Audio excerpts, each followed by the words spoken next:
Hey there. I'm excited to announce this to you today. This is what you've been waiting for in your spiritual quest. This is something I've wanted to do for a long time, and I'm finally ready to announce it that it's ready to go. It's the Grief to Growth Community Circle. Now, this is a sanctuary where like-minded souls are united in their journey through grief and towards personal transformation. It's more than just a place. It's a beginning. It's a commitment to growth and understanding. Here you're finding not just a community, but you're entering a circle of trust and depth. You're going to engage with interactive coursework. You'll dive into exclusive podcast episodes and partake in discussions that illuminate the path from mourning to empowerment. This is a realm where every question is honored and every individual's journey is validated. To be part of this exclusive circle, visit us at grieftogrowth.com/community or look for the chat icon at the bottom of every page on the main website. Remember that entry is a privilege because I want to ensure that every member is as dedicated and genuine as you are. You must apply to join, but the journey within is worth every step. So go ahead and join us today.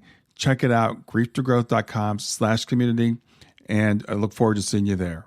Hi there. Welcome to Grief to Growth Podcast. Your host is Brian Smith, spiritual seeker, best-selling author, grief survivor, and life coach. Brian believes that the worst tragedies of life provide the greatest opportunity for growth. Brian says he was planted, not buried, and he is here to help you grow where you've been planted by the difficulties in life. In each episode, Brian and his guests will share what has helped them to survive and thrive.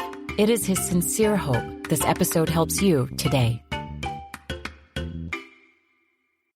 Hey, everybody, this is Brian. I'm back with another episode of Grief to Growth. And today I've got with me Louise Hamlin, and she's the author of a new book that's just out called What's That from Heaven. It's called What's That from Heaven, Bereavement in the 21st Century. And you'll see why we call it Bereavement in the 21st Century. She was a law lecturer at Cambridge University, and she didn't really believe in the afterlife until she experienced the signs after the sudden death of her husband. So she's written this book about the signs she's gotten, about her grief journey, and about the things that have helped her while she's been going through that journey. So with that, I'd like to welcome to Grief to Growth, Louise Hamlin. Hi, Brian, and thank you very much for having me on your podcast. Yeah, I'm really interested to have this conversation with you today. I know this book just came out. It sounds like a really exciting book. I always like to start when people have had a loved one pass. I don't like to use the word loss. I don't like to use the word death. And it's not because I don't recognize those things exist, but I believe that people continue. But I like to start off by you telling me about your husband and his life and your relationship with him. Yeah, sure. Well, I met Patrick in 2005.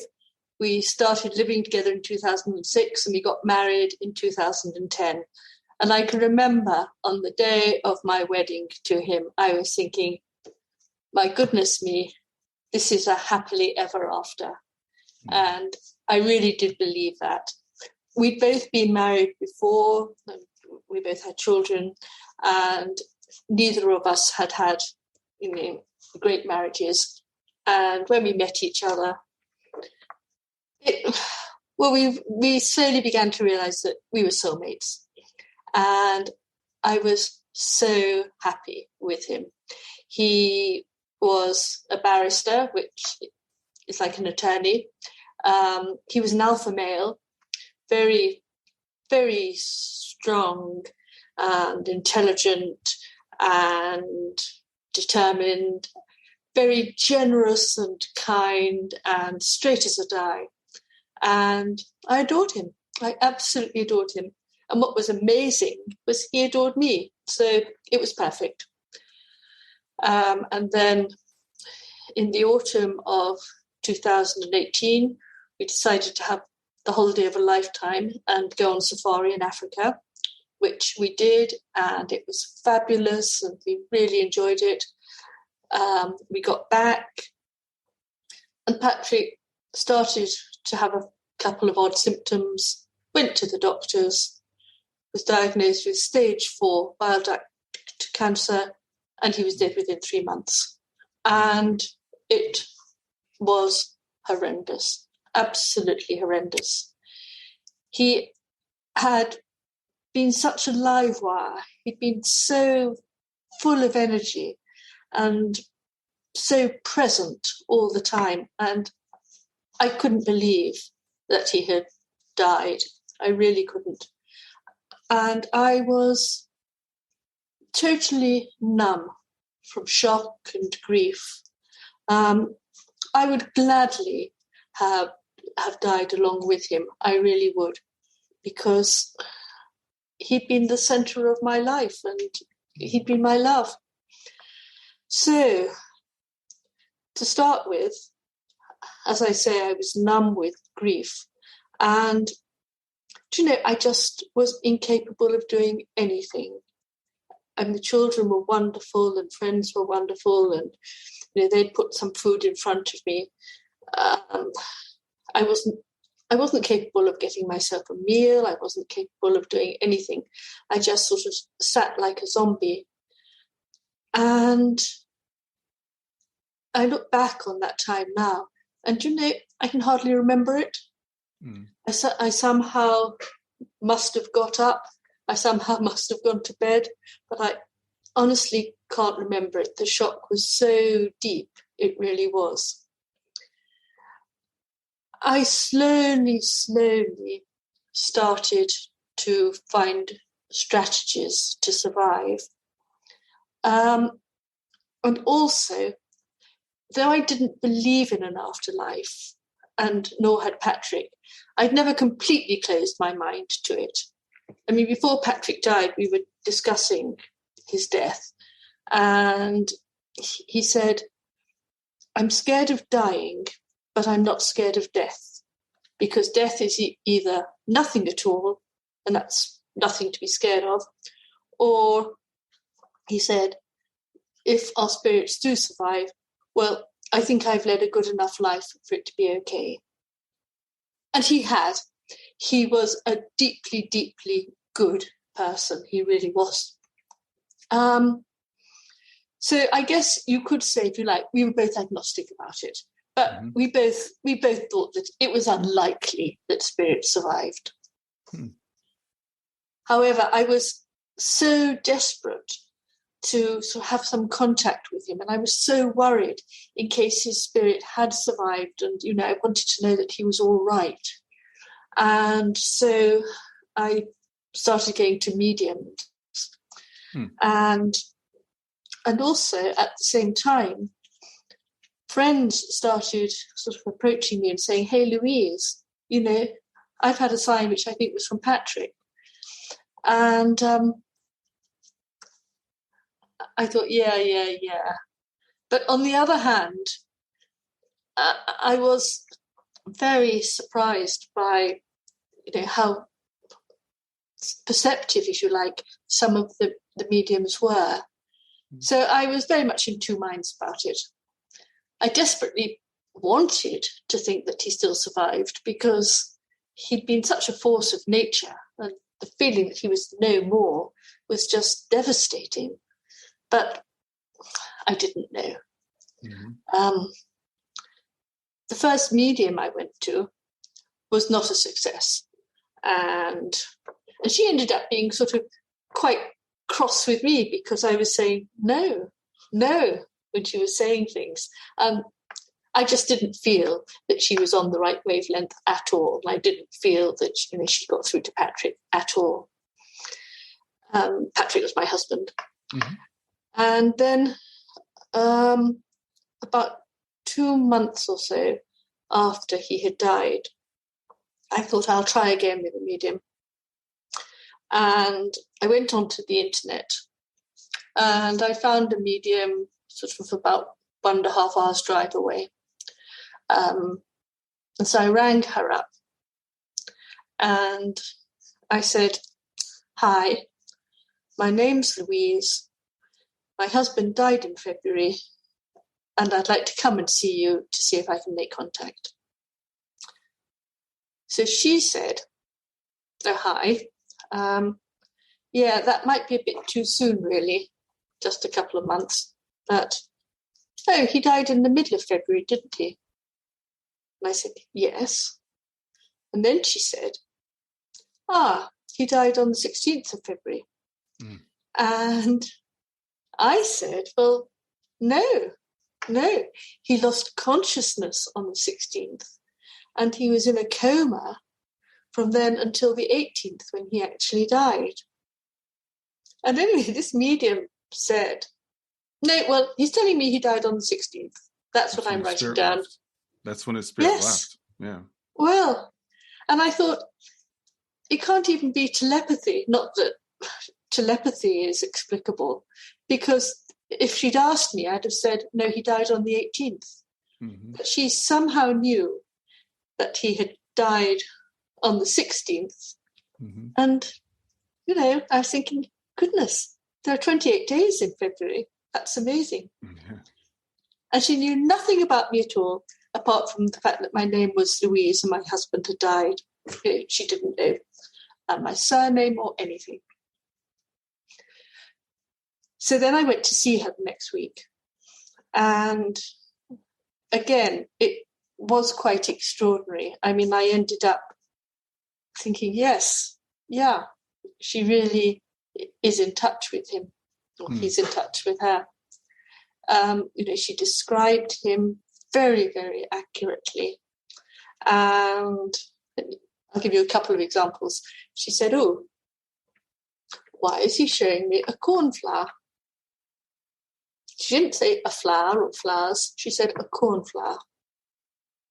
And I thought that's incredible, because, in fact, when we'd got married, Patrick had worn a cornflower in his buttonhole. And if you like, the cornflower had been our flower for the wedding. Mm. And I thought that's amazing. And then she said, oh, he's pointing at his feet. He's wearing slippers and he's laughing. And I understood that as well, because the funeral director had asked me to send some clothes to put on the body in the coffin. And I thought about it. I thought, what shall I send?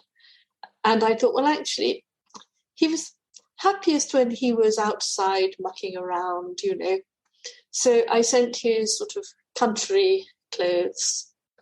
But then I looked at his boots and I thought they'd be very heavy for him. And I thought his slippers would be more comfortable. So I sent his slippers to put on his feet.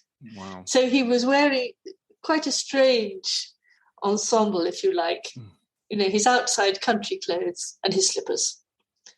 And so, of course he would have laughed about it. Mm-hmm. And I thought, well, maybe he is still around. Maybe he is. Mm-hmm. And at the same time, as I said, my friends were sort of getting in touch with me saying, hey, Louise, this has happened, that has happened. I think it's Patrick. The first friend to get in touch with me was a friend who is psychic. She's a healer. And in fact, she knew Patrick and me well. And about 5 days after he had died, she got in touch with me and she said, Louise, I don't really know whether I should tell you this or not, but this morning I was thinking about Patrick and I was hoping that he was okay. And I asked him to send me a sign. And I asked him to send me a flame, not in a fireplace and not a candle, but a flame. And she said, then I went about my day and I had a busy day and I sort of rather forgot all about it.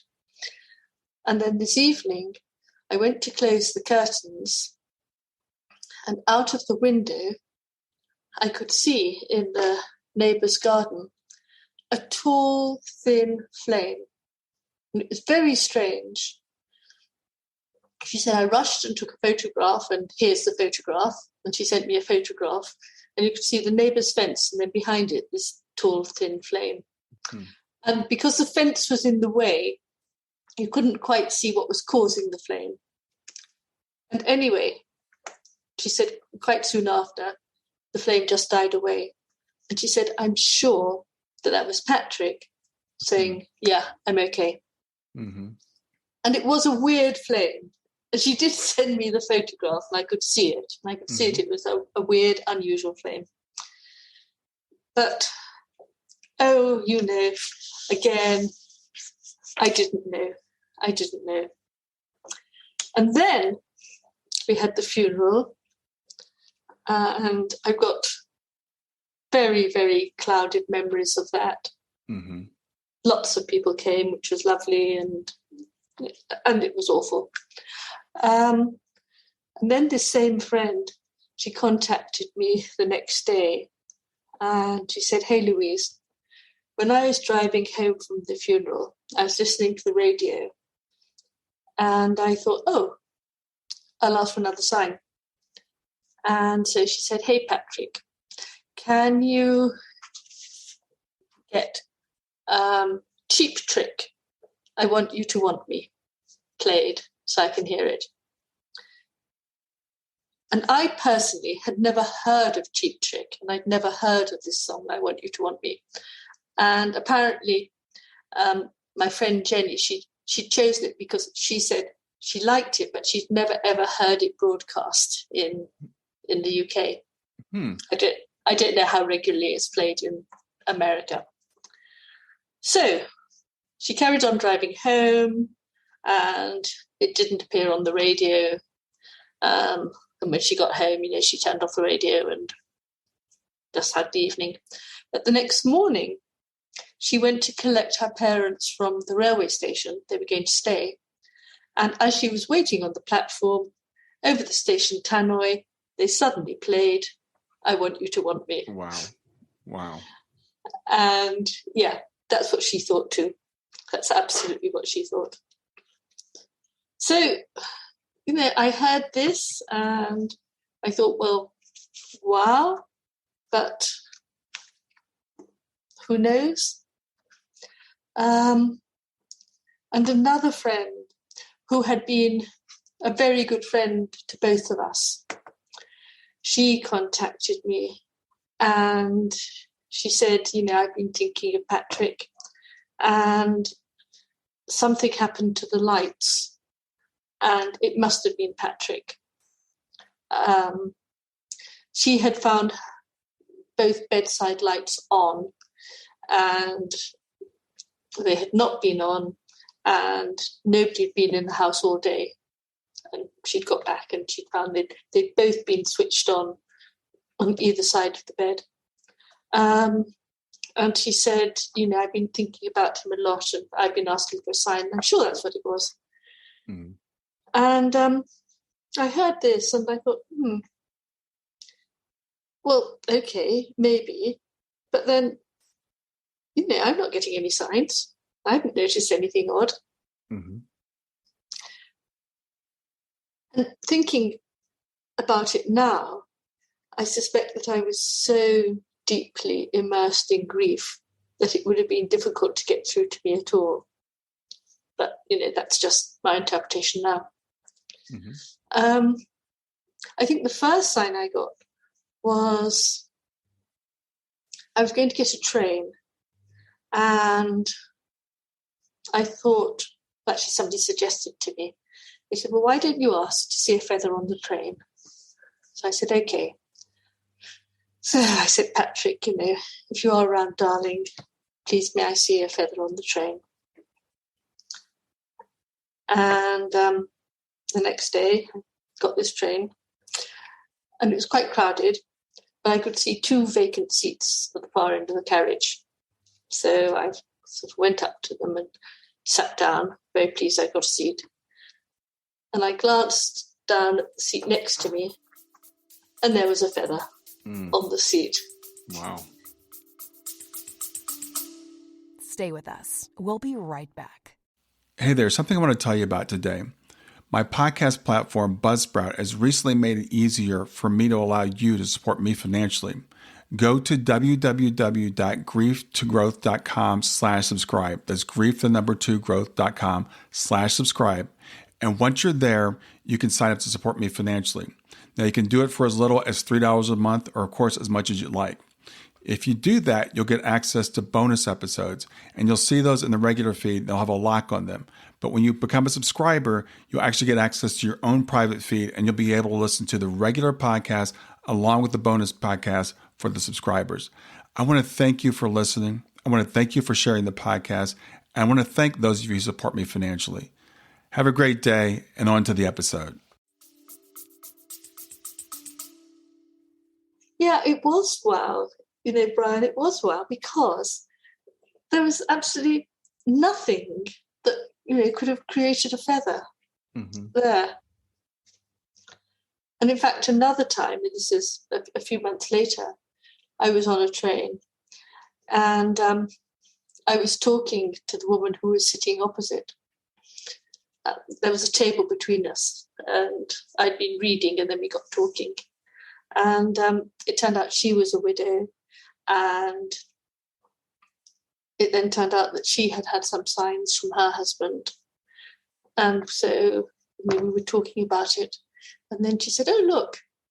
And this hermetically sealed compartment suddenly produced a feather which floated down onto my book as we were talking. Wow. And she said, "Well, that's a sign, isn't it?" Wow. Yeah. So there we were. And I still sort of had cognitive dissonance, if you like. And part of me thought, yes, Patrick is around. And part of me thought, oh, I don't know. It's sort of unlikely. And then the WhatsApps started. Now, in the UK, sort of everybody uses WhatsApp, and I don't think it's quite so well used in the US. No, It's a texting app. Mm-hmm. And what you can do is you can also create groups.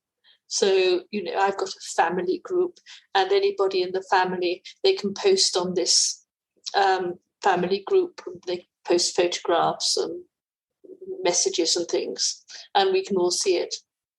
So it's a texting app. Mm-hmm. And so one day I left my phone in the kitchen, and the house was empty. And when I got back to the house, sort of, I don't know, half an hour, maybe an hour later, I found on my phone that the text box to send a WhatsApp to Maria was absolutely full of words. I mean, words and words and words and words. And most of them, I suppose, were words I recognised, but some were not words. It looked very garbled. It looked gobbledygook, really. Mm-hmm. And I thought, how did that get there? And I was very perplexed. And I was about to delete it all. And then I thought, I don't know, maybe I'll just send it to Maria and just ask her what she thinks. And Maria, I should say, was yet a third medium, whom I'd been in touch with because I'd asked for a reading. And in fact, very strange things and orbs of lights and stuff had occurred around her as soon as I'd been in touch with her.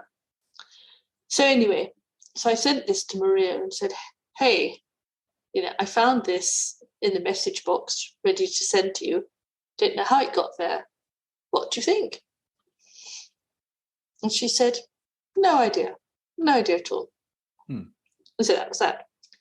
But then the next day, she sent me a WhatsApp and said, hey, Louise, look what I found on my phone in my message box ready to send to you. And there was sort of a paragraph, I suppose. Some of it was a bit gobbledygook.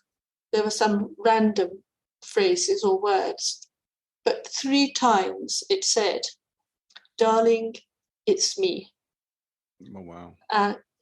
Yeah, and Patrick called me darling, that. So I didn't know what to think. I was thrilled, but then, the little suspicious bit of me, the lawyer, if you like, thought, well, I don't know how those first words arrived on my phone, but Maria could have decided just to, for some inexplicable reason, trick me somehow. She could have done it and made it up. And I didn't think it was likely, because Maria seemed a lovely, very genuine woman. I think she is. But, I was suspicious, just because it also didn't seem likely that somebody who had passed was able to manipulate WhatsApp, was able to send texts. And over the next month or so, Maria found more and more of these sort of messages.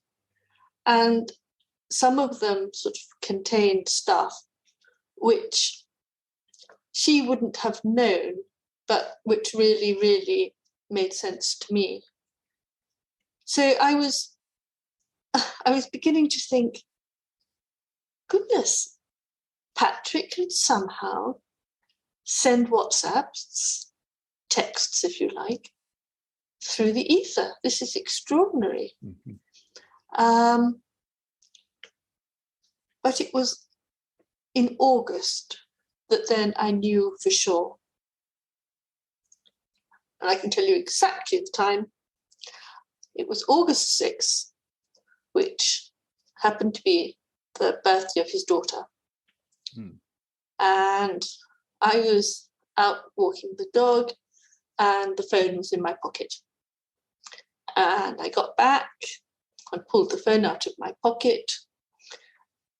And WhatsApp gave me 2 notifications notifying me that I had created at 11:06 a.m. 2 WhatsApp groups.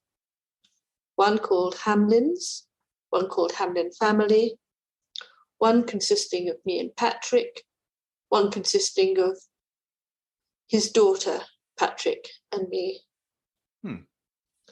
And you know what, Brian? I stared at the phone. I stared at this notification. And I knew that I had not done it. I knew that the phone had been in my pocket while I'd been walking the dog.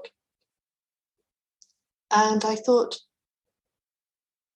it's Patrick. It really is Patrick.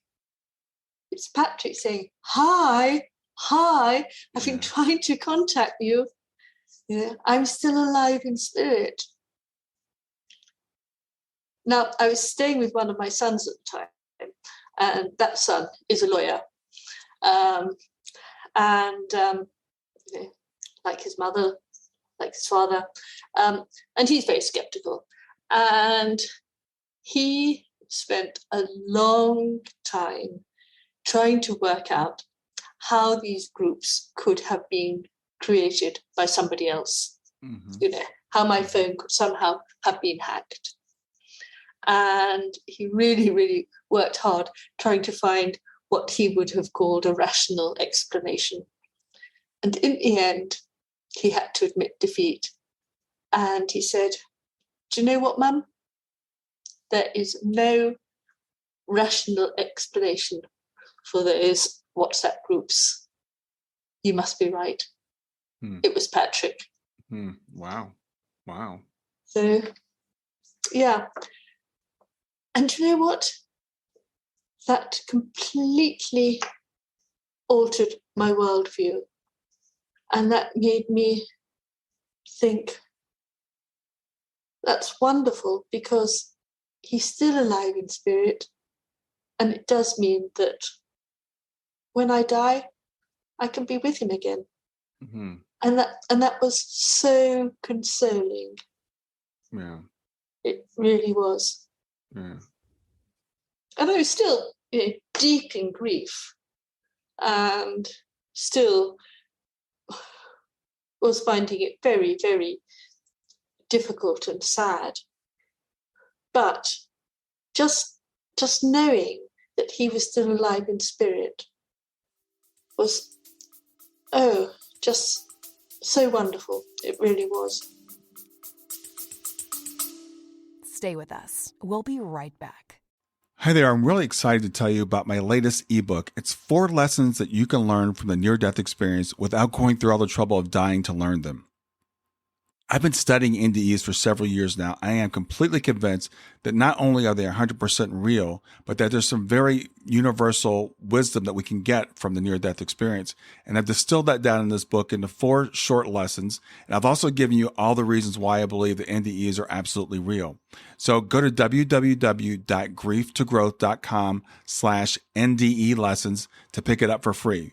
www.growth.com/NDE lessons. I hope you enjoy it.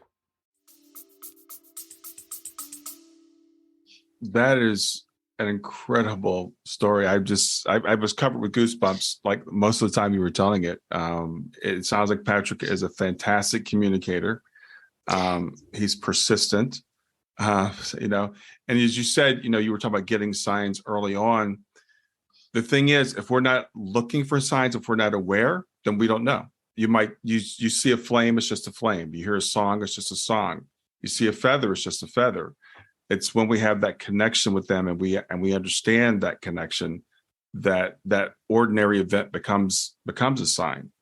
It's the timing of the things and the significance of it. So, kudos to Patrick for continuing to come through to various people until he was able to get to you. That's amazing.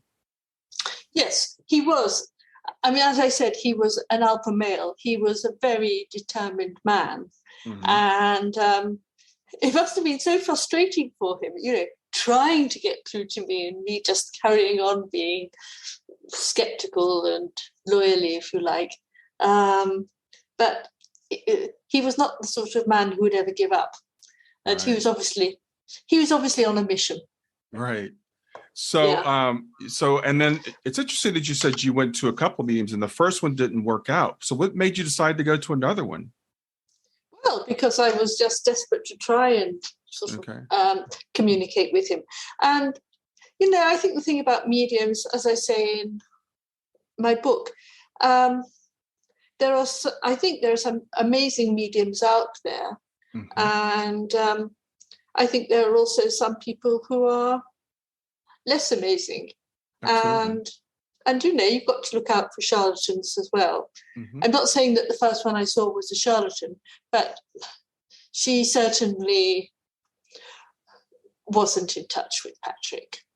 And I just thought, okay, this has not been a good experience, but I'm persistent as well, I suppose. Exactly. Yeah, exactly. So there's something, it's really interesting to me about people that and it's good to be skeptical. It's fine to be skeptical. And I like your lawyerly approach to things.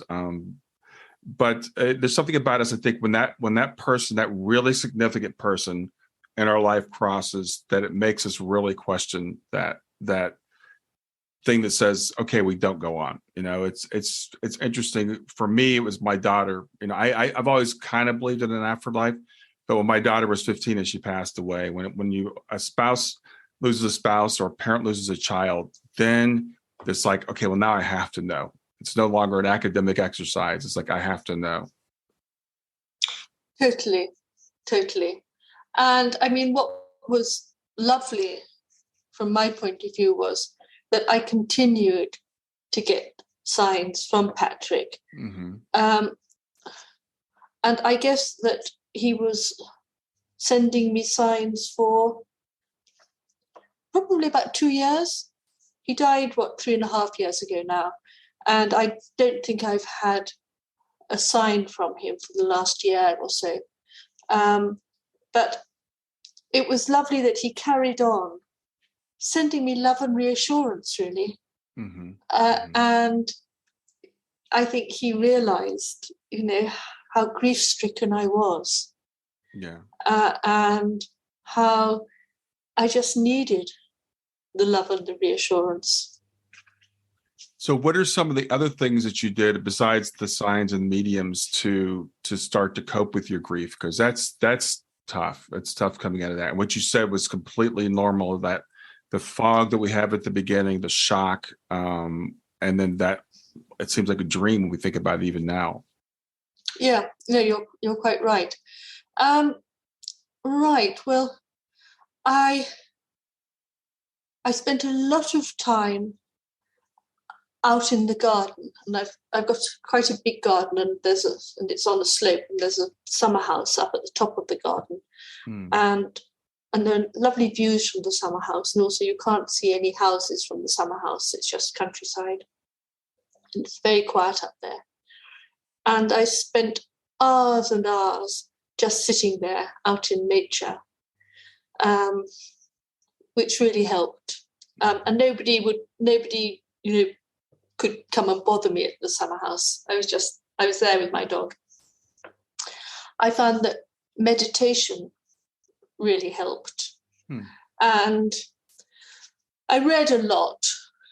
I read a lot about, whether there was an afterlife. And one of the things that a lot of books said was that it was good to meditate because it raised your vibrations and so made you more open to signs and things.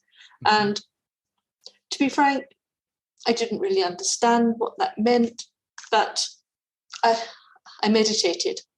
And I found that this terrible churning inside me could be calmed while I was meditating, which was good. So I did a lot of meditation. What I also found was that the only way I could survive was by living just in the moment. And again, we all know that that's what you're meant to do for a happy, successful life. And we all know that it's incredibly difficult to do that.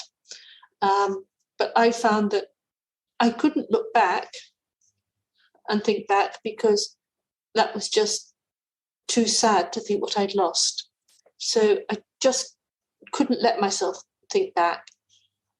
I certainly couldn't let myself think forward because a future without Patrick was utterly terrifying.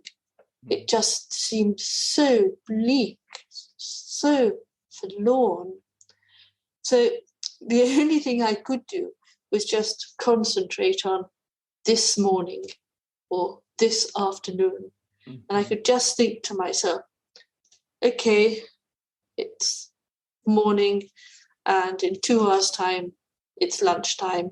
And I've just got to get through to lunchtime. I've just got to think I've got to get through to lunchtime. And that was what I did for a long, long time.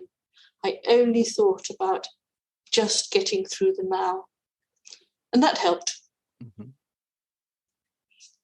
And then what I gradually found was that it was lovely to talk to people when they talked to me about Patrick.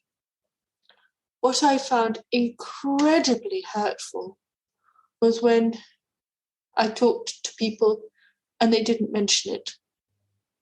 And I met somebody at the school gates. I was picking up a grandchild just 2 or 3 weeks after Patrick had died, and she didn't say a word.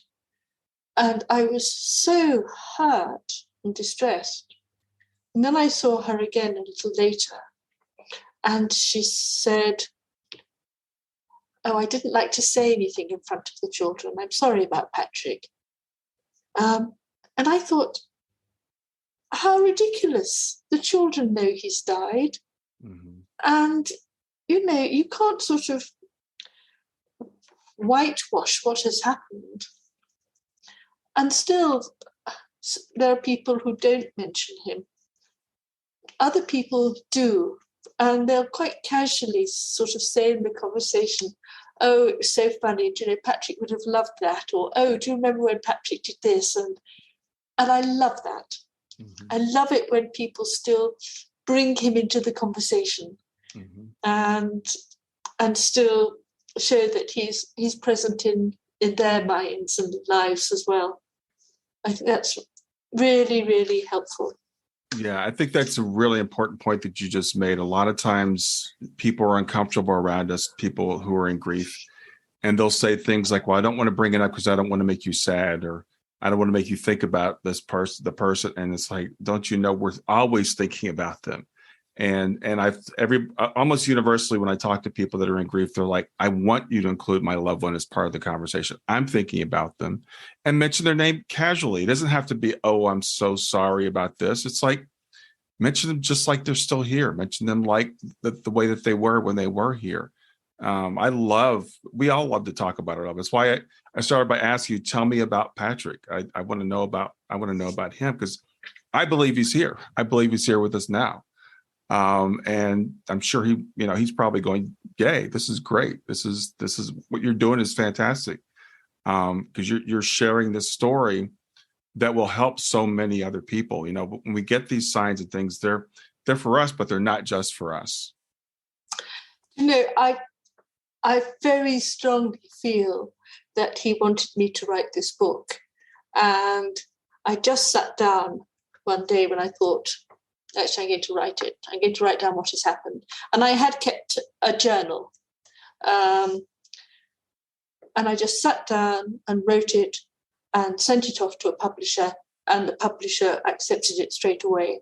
And then you hear, people who, A, take ages and ages trying to write a book, and then B, finding it very difficult to get it published, and then having to make changes and things. My publisher wanted me to make one change to my manuscript. Somewhere I said, as it were, and they said, please, will you put in an if? So it says, as if it were. Mm. And that was the only change they wanted to make. Oh, wow. And I thought, this is really easy. Mm-hmm. And I thought, this is Patrick. Mm-hmm. I thought, this is Patrick opening these doors because he wants the book to be out there. Yeah. And quite right too, because I think that he worked really, really hard, mm-hmm. sort of to convince me that his spirit is still around. And I'd like other people to know. Well, it's very generous of you to share it with people, and and it's really cool. It has more credibility, I think, when these things come from people who are skeptical, who needed to really be convinced. And it's interesting you and Patrick both just kind of saying, and I love your rational approach to not having a fear of death. It's like, well, either I'm going to exist, or if I don't exist, there's no point in fearing that because I won't be there to experience it. But so I don't even have to ask you what you believe now, because I can just tell from talking to you that you truly believe that Patrick is still with you and still his spirit survived. Yes, I do. Yeah, and I often feel him. And sometimes when I'm driving, I sort of almost feel as though he's taken hold of the steering wheel. It's a funny feeling, but I do feel that it's almost mm-hmm. his hands and arms in mine. And that's possibly because he didn't really rate my driving. He didn't like being driven by me, and he used to sort of complain about my driving. So I think sometimes he must think, oh, golly, I think that I better take charge here. Yeah. Well, it's also interesting you talk about the signs, and you said you haven't had many signs over the last year or so. Why do you think that might be? Well, I think it's because, from what I can gather, it takes an awful lot of energy and determination for people from the other side to send signs. And he has sent some extraordinary ones. And I think that probably now he's using his energies in another way. May I tell you about one absolutely extraordinary sign I got? Absolutely, yes. Yes. Well, I was playing a game of bridge, which is a card game, and I don't know whether you know how to play it or not, but 4 people play, and you have 2 packs of cards. Mm-hmm. So you use 1 pack for the first hand, the second pack for the second hand, and then you go back to the first pack for the third hand. So we were playing in my pretty empty dining room, and we played with the red cards. Then we played with the blue cards. Then it was time to play with the red cards again. And Jane, my friend, she was dealing. And she was a card short, which, is not a big deal. She'd obviously misdealt. Mm-hmm. So we counted our cards to see who'd got the extra card. Nobody had. Oh, that was odd.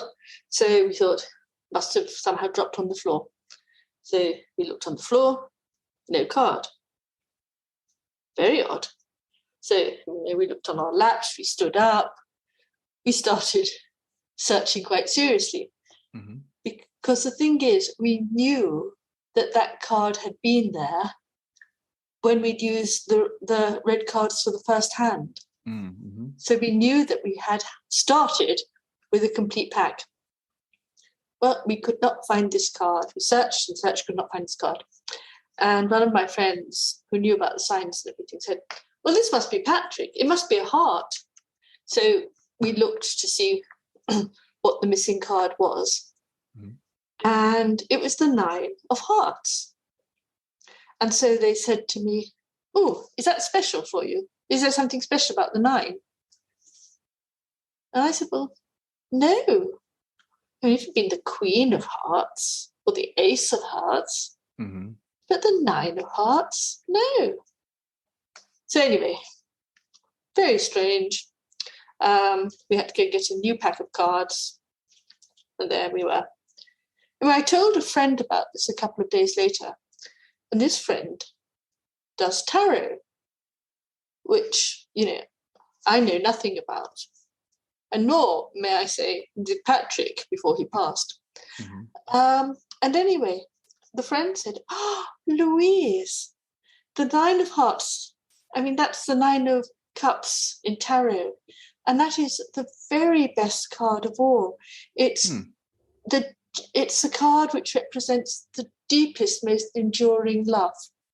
Oh, wow. She said that's absolutely the best possible card. Wow. And yeah, absolutely. So I'm assuming you never found the card? Well, over a year later, it suddenly turned up. Oh, wow. And we had scoured that room searching for it, mm-hmm. and it had not been there. And then a year later, it suddenly appeared again. Wow. So, yeah, amazing. So Patrick not only can do, I forgot the term. There's a term called apports. So that's when they can materialize things here. So the feather coming in the train sounds like an apport. There's also a term when they take things away, and I forgot what that term is. But yeah, it's happened around our house where like I've been looking and looking and looking for something, and then I'll go back and look again, and then suddenly it's there. Or one time my wife and I were looking for something, and I walked downstairs and it was just laying on the couch. It was like, there's no reason that should be laying on the couch. So, yeah. There were, when this card reappeared, it absolutely and totally had not been there for a year, mm-hmm. and suddenly it did. And a couple of times he made books fly off a bookshelf. Oh, wow. And the first time it happened, I was in bed. It was about 2:00 in the morning. I was sort of feeling sad and lonely and thinking about him and, wishing he were with me. And there was suddenly this almighty thump just outside my bedroom door. And I was alone in the house. And I was terrified. I lay there frozen with fear.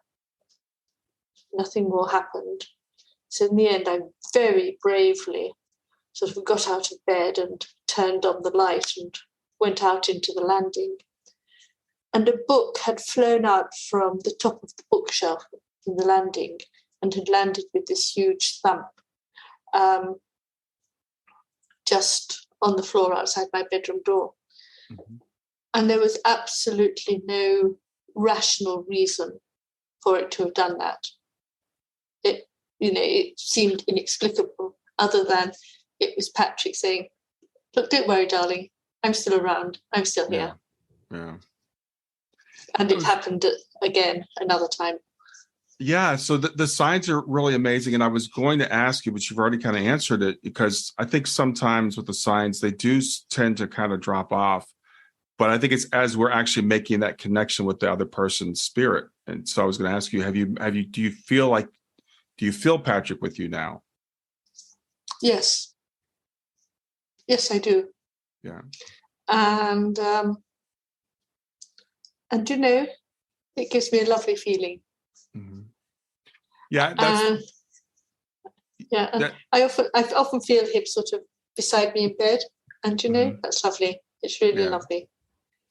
Yeah, I think the signs are kind of a way to wake us up, to open our eyes to like they're still here.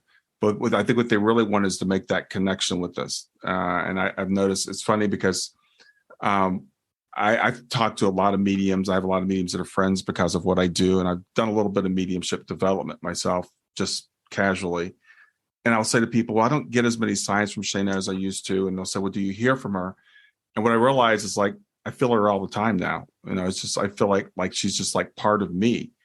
And so I still get the signs are still really cool. I mean, I still get great signs, but I don't need them as much as I used to.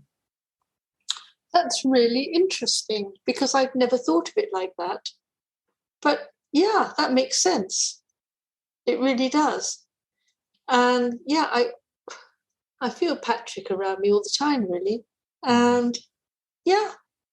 And so maybe that's why he sent the signs, so that then I would be open to that feeling.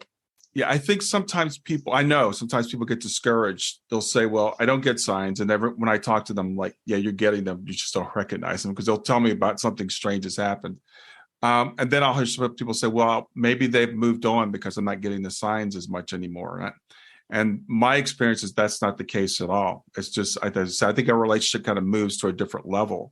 So with my daughter and I, it was dimes. I said, when she passed, I said, I like to find dimes, and found lots and lots of dimes. I don't find them as often anymore. I did find one like yesterday. And it was feathers, and I was finding, and then sometimes I'll think, I haven't found a feather, in quite a while. But as you said, I think it takes a lot of energy for them to do that. We don't understand how that works from the other side, and as much as I'm an engineer and I'm trying to figure it out, like your friend with Cheap Trick, and there's a song that we have for Shayna, and it's not played as much anymore because she passed 7 years ago, but we'll still hear it sometimes. And it's like, how does that happen? But it's like, do they put the thought in your head because they know the song's coming up, or do they make the song play? But we don't know. We don't understand how that side works, but it does seem to take a lot of effort to do these apports and stuff. I have no idea how any of it works. And I started reading all about quantum mechanics and physics and, and all the books I could find, trying to understand how everything works. And I can't. All I know is that somehow our spirit survives, and somehow spirit can manipulate things and move things and can communicate with us. I love that you're open to that. I found that some people, I was just talking with someone this morning about consciousness, and I'm like, and there's this big debate, what is consciousness? And then some people actually come to the conclusion, which I find to be crazy. Since we can't define consciousness and we can't understand it, it must be an illusion. So they just reject the idea that consciousness even exists. And there are people that will like signs or like mediums. They'll say, well, because we don't understand how it works, therefore it can't be true. But go ahead. Yeah, no. And I mean, I've read all these books about consciousness, and, and what I would say to people who say that sort of thing, and I know lots of people who say that sort of thing, is, well, hang on, we can't begin to understand quantum physics. Right. we can't begin to understand entanglement or how these fields work, but we know that they do. Scientists know that they do. Mm-hmm. So, yeah, just because you don't understand something doesn't mean that it doesn't exist. Yeah, that's a great point. The thing is, here we are talking. You're in England. I'm in Ohio. I can see your face. We're talking through wireless everything, And if you took this technology back 100 years and said to someone, "This is going to happen," they would say that's literally impossible. There's no way that you can see someone's image from across the world. There's no way that you can communicate without wires. It would have been impossible given that level of technology. So what I say to people is, there is no supernatural. There's just what we don't understand yet. Yes. Yeah, no, I love that. I love that indeed. And that's so true. And you know what? One of the reasons I wrote the book was because I wanted to validate for people the experiences that they have had. Mm-hmm. Because talking to a lot of bereaved people, as I have since Patrick died, I discovered that a lot of people have actually had signs, but haven't dared tell anybody about them for fear of being thought crazy. Mm-hmm. And when I then start talking about the signs that I have had, then they'll open up and they'll say, well, actually, yeah, I had this sign, but I've never told anybody about it. Yeah. And I would like it all to be part of just general daily discourse, and for people to recognize that it happens. Yeah. And it's not crazy. I that's totally my goal. That's the reason why I do what I do. And I appreciate people like yourself, because I've had the same experience. Since Shayna's passed, I share signs with people I've known for literally over 20 years. Will start to tell me stories about like when their father died when they were a child, or when their mother died, or experience they had in college, or, and it's like, but they've never shared it because they don't feel like they have permission to, because our society says, well, you must be crazy, or it's wishful thinking. Mediums aren't real. Psychics aren't real. So that can't be true. Yeah. And actually, may I tell you another story about Please. Another medium? Yeah. Because I found this quite extraordinary. So I saw this medium, and this was actually just last year. And, I don't need to see mediums so often now, but last year I hadn't seen one for about a year, and I thought actually it'd be jolly nice to sort of, have a chat with Patrick. Mm-hmm. And anyway, I arrived, and the woman said, "Oh, I've got a woman here." And I didn't really want a woman; I wanted Patrick. I said, "Oh," yeah. And the medium said, "Oh, she's dark. Oh, she's very forthright. She's quite small, very determined. She's a sort of, woman who would want her own way. Oh, she's your mother-in-law." And I said, no. My mother-in-law was very gentle and was blonde, and no, that so isn't my mother-in-law. And anyway, the medium and I had a bit of a standoff, because the medium kept on saying, yeah, she's your mother-in-law. And I kept saying, no. And in the end, the medium said, okay, well, we'll park that. And as she said that, I suddenly thought, oh, actually, she could be Patrick's mother. And when the medium had been talking to me about my mother-in-law, I was thinking about the mother of my first husband. Mm-hmm. Mm-hmm. And I was thinking that because I'd known her and I'd been very fond of her. I'd never met Patrick's mother because she had died before I'd met Patrick. Mm-hmm. But from everything that Patrick said, this description of the woman totally fitted his mother. Wow. And what I just thought was extraordinary was that the medium knew, even though I didn't. Right. And the medium, she wasn't going to back down. She said, no, it's your mother-in-law.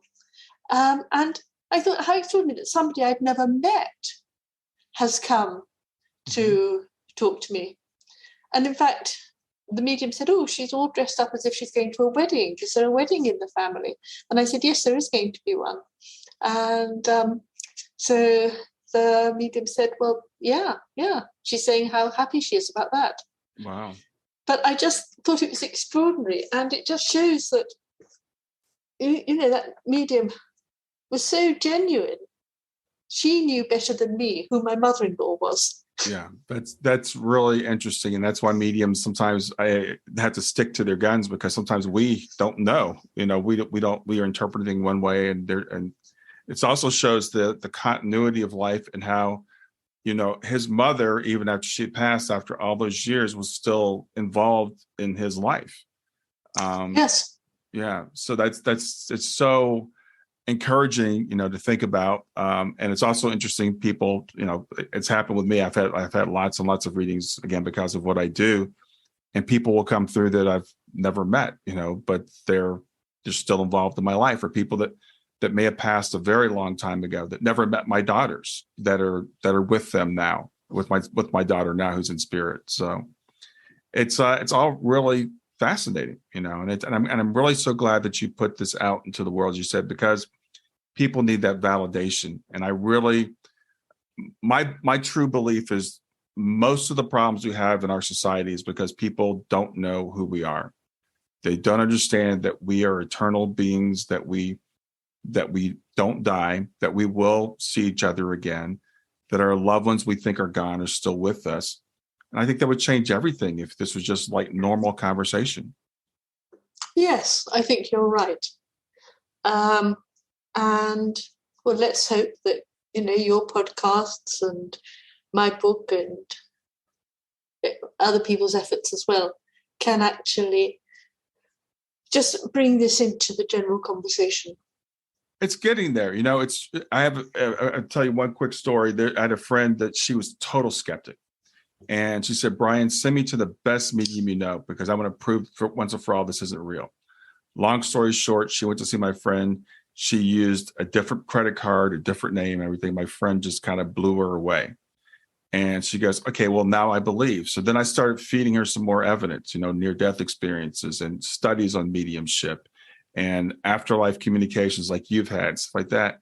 And she came back to me. She said, why didn't I know any of this was out there? And people will say to me, and I've had people say, there's no evidence for any of this. And I'm like, there's so much evidence. There's just so much, but we don't consider it to be mainstream at this point. And so again, your book, it's just one more indication to people that people can read it and say, oh, okay, this makes sense. And yeah, this has been my experience too. I thought I was crazy. I thought it was just a coincidence. Yes. And it does, doesn't it? It just puts everything in perspective. And I mean, isn't it lovely to know that your daughter is sort of still with you? My husband is still with me. Mm-hmm. We will be reunited again at some stage. And, all the people we've loved are still around. And it's reassuring. It also means that if you sort of, make some wrong choices, make a bit of a mess of this life, it's okay, because it's not all you've got. Right. You'll carry on existing afterwards. So I suspect that, our time in this particular life is only a very small part of our overall existence. Well, this life, yeah. That's good. Yeah, this life it's fleeting, when you're, and it's really important for people to understand. You said some really profound things. And one of the things is you talked about that early grief. When people are in that, they feel like it's going to be like this forever. And they say, I can't go on because I can't live like this forever. And I always assure people, it will not be like this forever if you don't want it to be. you can work your way through that fog and that I can't go on type of thing.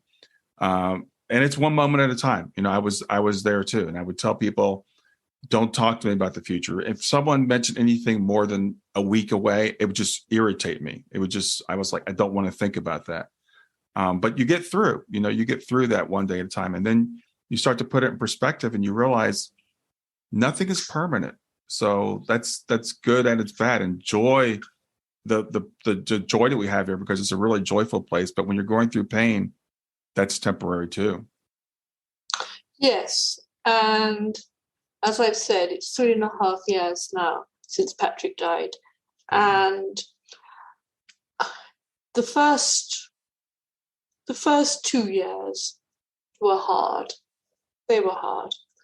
And now I enjoy life again. I feel happiness again. And I never thought in a million years that I would be able to say that after he died. I really didn't. But I do. And I don't know what the future holds for me. No idea. I feel it's a bit like an open book. But I'm sort of looking forward to the rest of my life. And I don't know how long that will be. And I don't really mind, because I'm not scared of death anymore. But I know that I can enjoy what is left to me. And I think that it's incredible in a way that I'm able to say that when the person I loved sort of more than myself is no longer with me in body. But I can say that. Yeah, that's beautiful. That's beautiful. Well, Louise, we're running out of time here. I'd like for you to tell people where they can reach you. Make sure people know the name of your book that's available now. I'm going to make sure we get that in, and I'll put it in the show notes as well. But I'd like to say it on the air as well. Thank you. Thank you very much. Well, you can buy the book from anywhere, Amazon, Barnes and Noble, your local bookshop. It is called WhatsApps from Heaven, and it's by me, Louise Hamlin. And I'd be very pleased if you were to buy it. Yeah, I think people will really enjoy it. It sounds fascinating, and thanks to you and thanks to Patrick for being there and being persistent and being a great spirit communicator. Louise, it's been a pleasure having you today. Thanks so much for doing this. Thank you very much, Brian. I've really enjoyed talking to you. All right, have a great rest of your day. And you. Bye-bye.